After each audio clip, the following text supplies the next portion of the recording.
नील के माता पिता खुश थे और नील के पिता ने आकांक्षा के माता पिता से नील और आकांक्षा की शादी की बात की।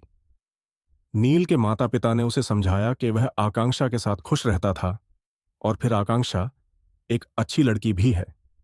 नील मान गया और इस तरह नील और आकांक्षा की शादी फिक्स हो गई।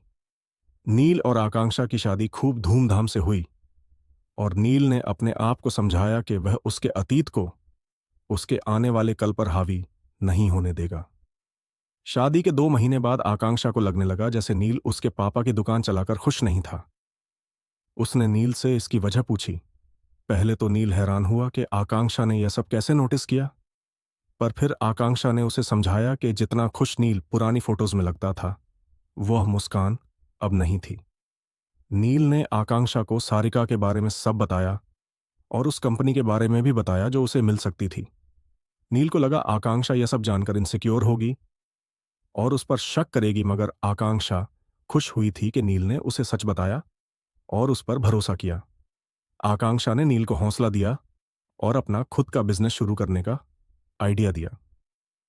नील ने आकांक्षा से कहा कि यह उसे नहीं होगा, मगर आकांक्षा ने उसे हौसला दिया कि यही एक रास्ता था उसका बचपन का सपना पूरा करने का।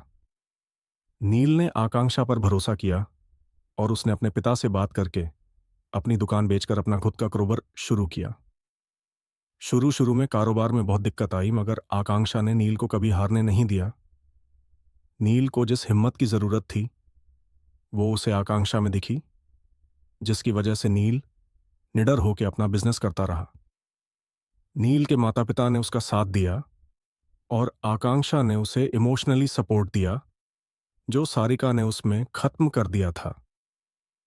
5 साल बाद नील एक वेल एस्टैब्लिश्ड बिजनेसमैन बन चुका था और इस सब का क्रेडिट उसने अपनी फैमिली को दिया। नील ने आकांक्षा को अपनी जिंदगी का लकी चार्म समझा, जबकि आकांक्षा को पता था कि सब कुछ नील ने खुद किया था।